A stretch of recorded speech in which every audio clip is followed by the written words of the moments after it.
¿Alguna vez te has preguntado qué pasaría si llegaras a casa sin avisar y descubrieras algo que te cambiara la vida para siempre? Eso fue exactamente lo que le ocurrió a un millonario madrileño el día que volvió antes de lo previsto, y encontró a su hijo dando sus primeros pasos gracias a alguien a quien él apenas conocía. Una historia donde la sorpresa se transforma en amor, y el orgullo en gratitud. Y antes de seguir, permíteme desearte salud y paz. Dime, ¿desde qué país y a qué hora estás viendo esta historia? En la mansión Serrano, el silencio se extendía como una niebla elegante. Las paredes de mármol reflejaban la luz tenue del atardecer, y los pasos del señor de la casa resonaban sin respuesta. Don Alejandro Serrano había construido un imperio inmobiliario, pero su hogar, en el barrio madrileño de El Viso, era un castillo vacío. Volvía tarde. Hablaba poco, y medía sus días en reuniones y cifras, no en abrazos ni risas.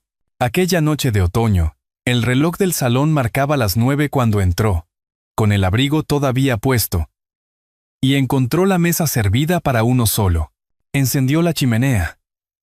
Dejó el teléfono sobre la mesa y abrió su portátil mientras el fuego crepitaba. Isabel, su esposa, bajó las escaleras con un vestido sencillo y una sonrisa forzada. Hoy es nuestro aniversario, Alejandro. Él levantó la vista, sorprendido, buscando una excusa que no encontró. Lo siento, Isabel. La reunión se alargó. Ella asintió despacio, con una tristeza que no era nueva. Siempre se alarga, ¿verdad? Se sentó frente a él unos minutos en silencio, antes de levantarse. Voy a acostar a Mateo. No te molestes en subir. El pequeño Mateo, de 5 años, dormía con las muletas apoyadas junto a la cama. En la penumbra, Alejandro se detuvo en la puerta de su habitación. Lo observó un instante, con la respiración contenida, sintiendo una punzada de algo que hacía tiempo no visitaba su pecho. Culpa. Hacía meses que no jugaban juntos. Años que no recordaba una tarde de paseo en el parque. Cuando volvió al despacho, el eco de la voz de Isabel todavía flotaba en el aire. ¿Vives aquí? ¿O solo duermes? Se sirvió una copa de vino que no probó, mientras la lluvia empezaba a golpear los ventanales del jardín. Madrid olía a castañas asadas y a soledad. Cerró el ordenador y, por primera vez en mucho tiempo, no pensó en números, sino en aquella familia que seguía bajo el mismo techo, tan cerca y tan lejana a la vez. A la mañana siguiente, la ciudad amaneció cubierta de una neblina suave.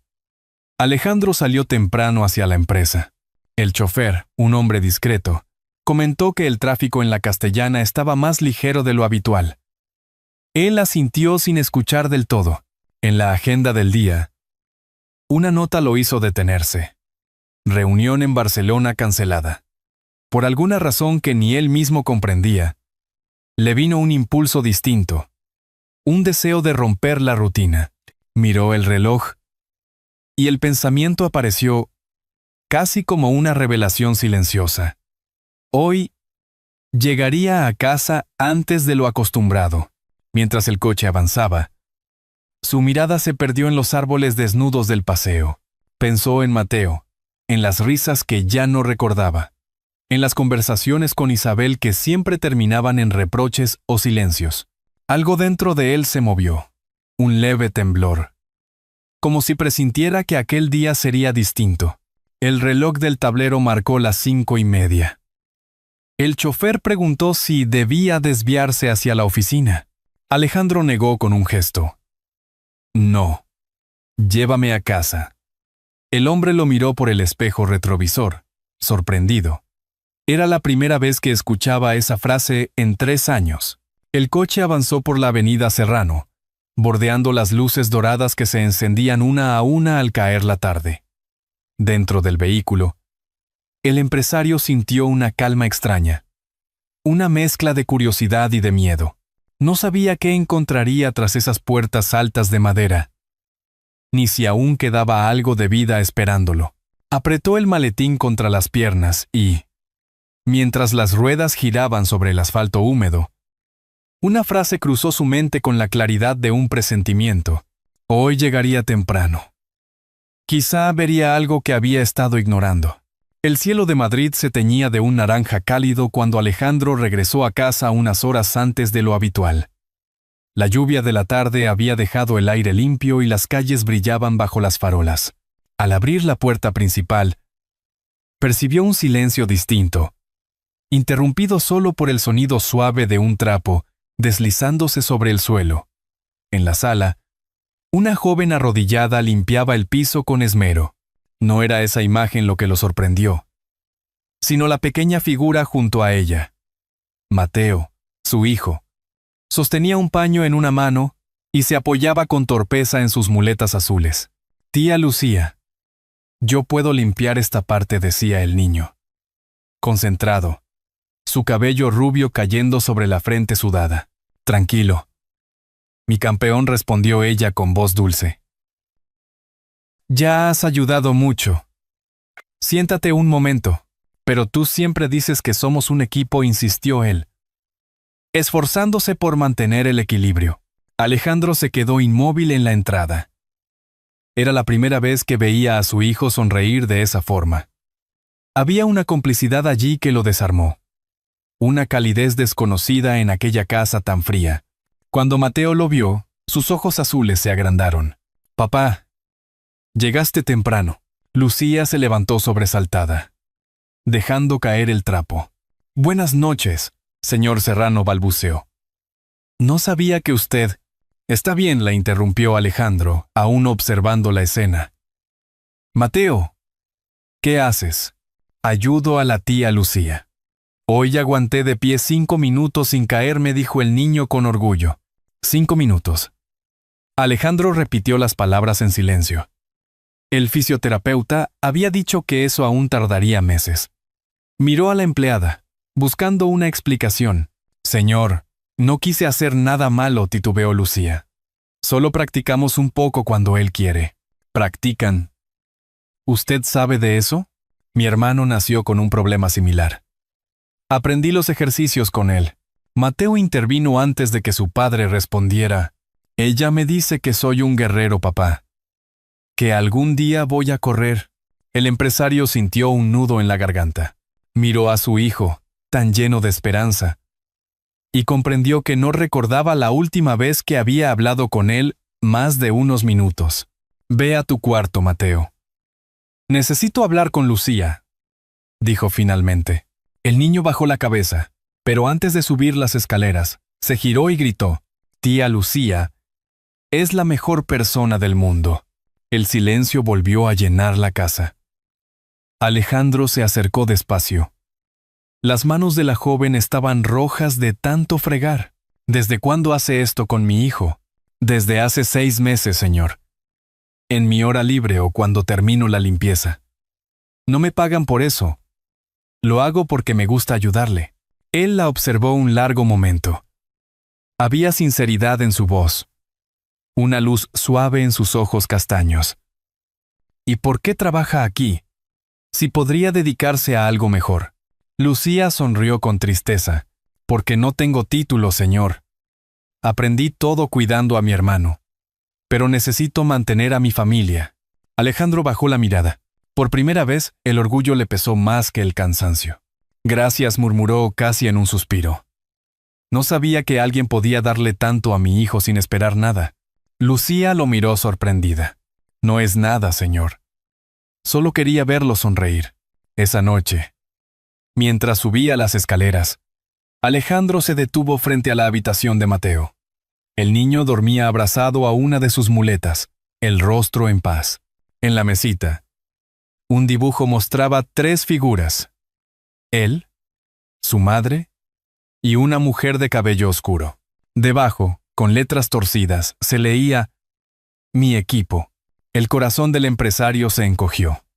Por primera vez, comprendió que había alguien fuera de su familia que amaba a su hijo, como él mismo debería haberlo hecho. Cerró la puerta sin ruido, con la sensación de que algo en su vida acababa de cambiar para siempre. La luz de la mañana entraba a través de las cortinas del comedor, tiñendo de dorado las paredes. Por primera vez en mucho tiempo, el aire en la casa Serrano no pesaba. Se escuchaban risas, el golpeteo de la cuchara de Mateo contra la taza de chocolate y la voz de Lucía tarareando una melodía antigua. Alejandro bajó las escaleras sin el traje de siempre. Llevaba una camisa de algodón y los pasos lentos de quien no sabe si pertenece a un lugar que solía llamar hogar. Al entrar en la cocina, se detuvo. Lucía estaba agachada frente a Mateo, ayudándole a atarse el cordón del zapato ortopédico. ¿Así está bien, tía Lucía?, preguntó el niño. Perfecto, campeón. Ya eres todo un experto, respondió ella, sonriendo.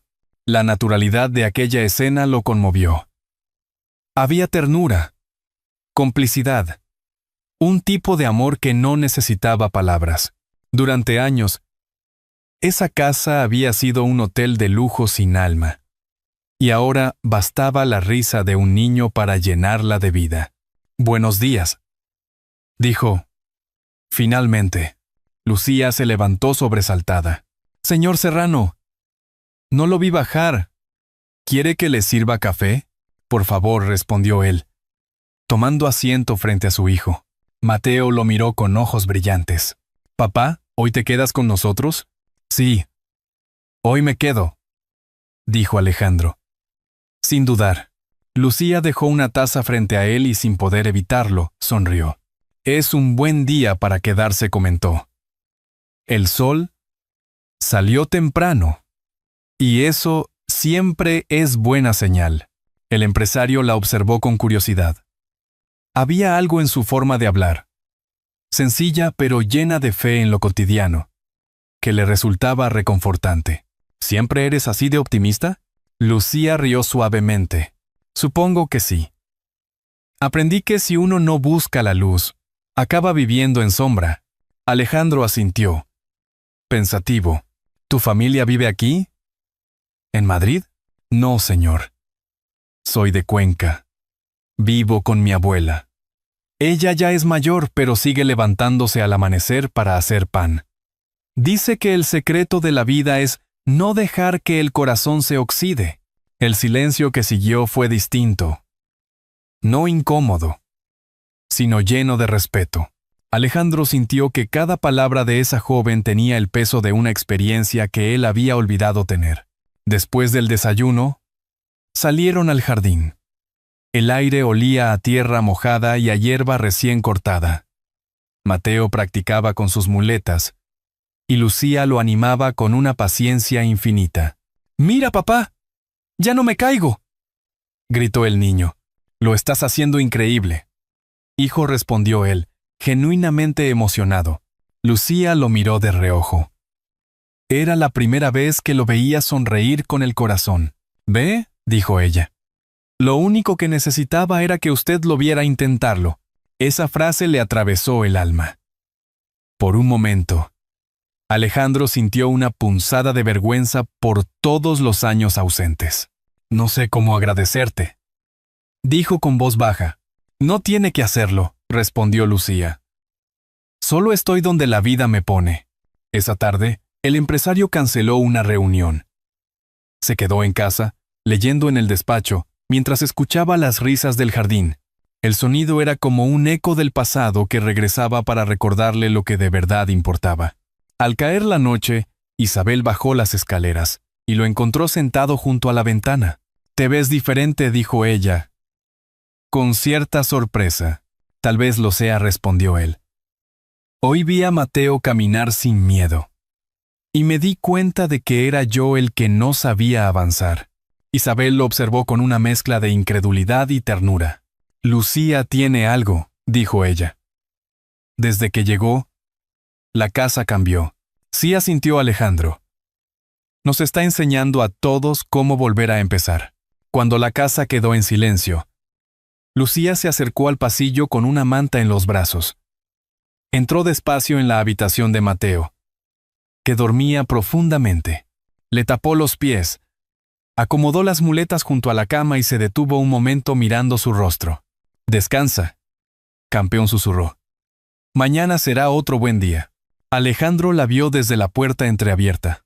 No dijo nada, pero supo que aquellas palabras no eran solo para el niño. También eran para él, para su corazón cansado. Y comprendió que a veces, las conversaciones que más despiertan no se hacen con palabras, sino con gestos sencillos, una sonrisa, una taza de café compartida o una mirada que devuelve esperanza. Esa noche, el empresario no encendió su ordenador. Se sirvió un vino, apagó las luces y se quedó mirando el fuego del salón, con el pensamiento fijo en la joven que, sin saberlo, le estaba devolviendo el alma a su casa y a su vida.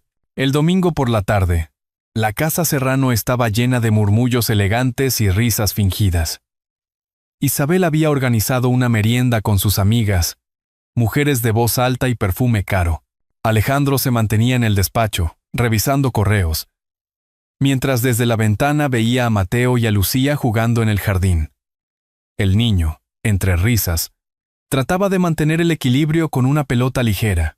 «Mira, tía Lucía, sin muletas», gritó el pequeño, dando un paso y cayendo sobre el césped. «No pasa nada, campeón. Te levantaste solo». «Eso es lo que cuenta», respondió ella, ayudándolo con ternura. Alejandro sonrió. Pero su tranquilidad se rompió con una voz que venía desde la terraza. «¿Esa es la empleada?», preguntó una mujer con tono despectivo. «¿Qué confianza tiene jugar así en el jardín?» Isabel se giró incómoda. «Verónica, por favor, no me digas que te parece normal. Las criadas están para limpiar, no para creerse parte de la familia». Lucía levantó la vista, sorprendida. Su rostro se encendió de vergüenza. Pero no dijo nada. Mateo, en cambio, frunció el ceño. «No hable así de mi tía», Lucía dijo con voz firme. «Ella me enseña a caminar». Verónica soltó una risa burlona. «Tu tía. ¡Qué ternura! Qué error dejar que los niños confundan las cosas». Alejandro había escuchado todo. Salió al jardín sin pensarlo. Su voz resonó grave. «En esta casa nadie confunde nada, señora Verónica. Y mucho menos un niño que está aprendiendo a levantarse». El silencio cayó sobre la terraza. Las amigas de Isabel se miraron incómodas. Solo comentaba Alejandro: «No hace falta dramatizar». «Sí, sí hace falta», dijo él con calma fría. «Porque lo que usted llama comentario es exactamente el tipo de desprecio que impide que las personas como Lucía tengan oportunidades». Lucía bajó la mirada, apretando las manos. Isabel, avergonzada, tomó a su amiga del brazo. «Verónica, será mejor que te vayas». «¿Por esto?» «Por una empleada», protestó la mujer. «Por respeto», respondió Isabel. «Algo que parece que has olvidado». Verónica se marchó con un portazo. Mateo corrió hacia su padre y lo abrazó con fuerza. «Gracias, papá».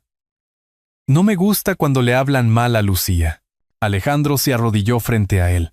«A veces hay personas que necesitan aprender lo que tú ya sabes, hijo. Que nadie es menos por ayudar a otro». Lucía se secó discretamente una lágrima. «No debió molestarse, señor. No quiero causar problemas». «¿El problema sería callar?», dijo él, mirándola con firmeza. «Usted se ha ganado su lugar aquí con trabajo y corazón». Esa noche Isabel y Alejandro se sentaron juntos en la sala. «No sabía que Verónica había hablado así», dijo ella con tristeza. «Me duele pensar que la he dejado entrar tantas veces». «Lo importante es que ahora lo sabes», respondió él. «Y que Mateo también aprendió algo valioso hoy». Ella suspiró. «¿Te das cuenta? Antes ni siquiera sabrías lo que pasa en tu propia casa». Alejandro asintió, sin defenderse. «Estoy aprendiendo, Isabel. Y no pienso volver a mirar hacia otro lado». Arriba, en la habitación del niño, Lucía doblaba la ropa de Mateo. El pequeño ya dormía, aferrado a su muñeco. Ella se detuvo un instante, observándolo con ternura.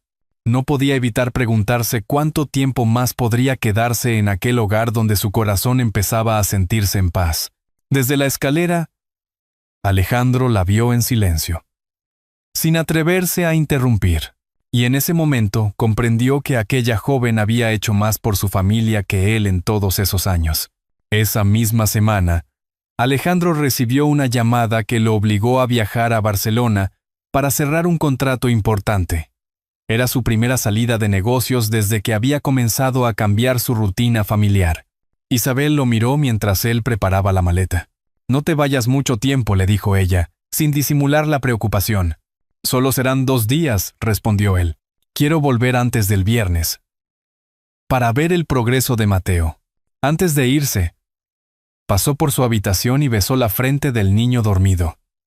Lucía, desde la puerta, lo observó en silencio. Era la primera vez que lo veía actuar con tanta ternura. «Cuídalos, por favor», le pidió él. «Lo haré, señor», dijo ella con voz suave. Los días siguientes, la casa siguió su ritmo tranquilo.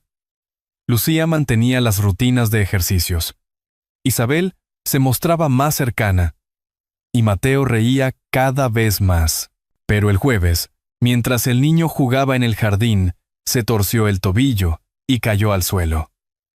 El llanto desgarrador rompió el silencio de la tarde. «Mateo», gritó Lucía corriendo hacia él. El pequeño sollozaba, sujetándose la pierna. Ella lo alzó entre sus brazos, temblando de miedo. Isabel bajó corriendo las escaleras. «¿Qué ha pasado?» «Se ha caído, señora». «Creo que se lastimó el tobillo». Lucía trató de mantener la calma mientras colocaba al niño sobre el sofá. Le puso compresas frías y llamó al médico de inmediato. Cuando éste llegó y revisó al pequeño, suspiró con alivio. «No hay fractura, solo un esguince leve. Pero debe guardar reposo unos días». Mateo, entre lágrimas, tomó la mano de Lucía. «No llores, tía. No fue tu culpa». Lucía no pudo evitar sonreír con ternura. «Lo sé, campeón. Eres más fuerte de lo que imaginas». Esa noche, Isabel entró en la habitación donde Lucía leía en voz baja junto al niño dormido. «Gracias», dijo, con sinceridad. «No sé qué haríamos sin ti». «No tiene que agradecerme, señora. Mateo es un niño maravilloso». «Sí, pero también necesita a alguien que crea en él», respondió Isabel, con una sonrisa triste. «Y tú has logrado eso». Mientras tanto, en el hotel de Barcelona, Alejandro no lograba concentrarse. El contrato más grande de su carrera lo esperaba al día siguiente. Pero su mente seguía en casa. Revisó el móvil, ni una llamada. La inquietud lo venció. A medianoche, marcó el número de Isabel. «¿Todo bien allí?», preguntó con voz baja. «Mateo tuvo una caída, pero está bien. No queríamos preocuparte. Lucía lo ha cuidado todo el día». Alejandro guardó silencio unos segundos. «Entonces ya no tengo por qué quedarme aquí. Vuelvo mañana al amanecer». Llegó a Madrid antes del mediodía. Entró a la casa sin avisar, como la primera vez. En el salón, Lucía estaba leyendo un cuento a Mateo. La voz de la joven llenaba el aire con una dulzura que no se oía en esas paredes desde hacía años, y el pequeño dragón aprendió que no hacía falta volar alto para ser valiente. Solo mirar al cielo sin miedo. El empresario se quedó en la puerta, sin interrumpir. Isabel lo vio y sonrió desde el pasillo. Había algo nuevo en sus ojos. Orgullo. Cuando Lucía terminó el cuento, Alejandro se acercó y le tocó el hombro. «Gracias por todo». «No es nada», señor, respondió ella, ruborizada. «Sí lo es, porque me he dado cuenta de que esta casa solo volvió a ser hogar cuando tú empezaste a creer en nosotros». Mateo, medio dormido, murmuró. «Papá, ¿te quedarás esta vez?» Alejandro se agachó. Le besó la frente y respondió. «Sí, hijo. Me quedaré». Esa promesa sonó simple, pero llenó de luz toda la habitación. Isabel, desde la puerta, sintió que por fin su familia empezaba a sanar. Esa noche, Mientras todos dormían, Alejandro bajó al jardín. Miró las luces de la ciudad y respiró profundo. Sabía que aún tenía mucho por reparar. Pero por primera vez en años, sentía que no estaba solo. La primavera llegó a Madrid con su aire tibio y olor a azahares. En la casa Serrano, los días habían cambiado de ritmo. Ya no había silencios pesados ni cenas solitarias. Cada mañana, el sonido de las risas de Mateo llenaba las habitaciones. Y en el jardín, Lucía guiaba sus pasos con paciencia infinita. Aquel sábado, el cielo estaba despejado y el sol caía dorado sobre las fachadas del barrio de El Viso. Alejandro observaba desde la ventana cómo su hijo avanzaba, paso a paso, con las muletas azules que él mismo le había pintado la noche anterior. Isabel y Lucía aplaudían desde el porche. «¡Papá, mira! ¡Ya puedo llegar hasta el banco!», gritó el niño. Radiante. «Muy bien, campeón», respondió Alejandro, conteniendo las lágrimas. Mateo avanzó, tambaleante pero decidido. Cuando por fin alcanzó el banco del jardín, soltó las muletas y se dejó caer entre los brazos de Lucía. El empresario bajó corriendo y los abrazó a ambos, riendo con una alegría que no recordaba haber sentido nunca. «Lo lograste, hijo». «Lo logramos», corrigió el pequeño. «Somos un equipo». El sol iluminaba sus rostros. Y por un momento, el tiempo pareció detenerse. Isabel, desde la puerta, los miraba con una mezcla de amor y paz. Se acercó despacio. Tomó la mano de su esposo y susurró: «Nunca imaginé volver a verte así». «Yo tampoco», admitió Alejandro. «Pero a veces, la vida te da otra oportunidad cuando aprendes a escuchar». Lucía se apartó un poco. Discreta. «Debería ir preparando la comida», dijo, sonrojada. «No. Por favor», dijo Isabel sonriendo. «Hoy no trabajas. Hoy eres parte de la familia». Lucía se quedó quieta, sorprendida. Alejandro asintió. «Isabel tiene razón. Si esta casa volvió a respirar, fue gracias a ti». Mateo la miró con entusiasmo. «¿Eso significa que puedo llamarla tía de verdad?» Alejandro se agachó frente a él. «No necesitas permiso, hijo. Ya lo hacías desde el corazón». Lucía no pudo contener las lágrimas. Se arrodilló y abrazó al niño con fuerza. «Gracias. Gracias por dejarme ser parte de su historia». Por la tarde, la familia fue a caminar por el Parque del Retiro. Mateo, con pasos lentos pero firmes, disfrutaba del aire y del bullicio de los músicos callejeros. A lo lejos, una niña tocaba una melodía en el violín. Alejandro dejó unas monedas en su estuche y, al volverse, tomó de la mano a Isabel. «¿Te das cuenta?», dijo ella. «Hace un año no habrías tenido tiempo para esto». «Hace un año no tenía vida», respondió él. Cuando el sol comenzó a caer, se sentaron los tres en un banco frente al lago. Lucía observaba a lo lejos, con una sonrisa tranquila. Alejandro la llamó con un gesto. «Lucía, ven». «Sí, señor. Tengo una propuesta. Quiero abrir un centro de terapia infantil. Con tu ayuda. Nadie entiende mejor que tú cómo hacer que los niños crean en sí mismos». Lucía se quedó sin palabras. «¿Estás seguro?». «¿Yo solo?». «Tú solo cambiaste nuestras vidas», interrumpió Isabel, tocándole el hombro. «Eso ya te hace más que suficiente». El viento movió suavemente las hojas de los castaños. Mateo reía al lanzar piedrecillas al agua.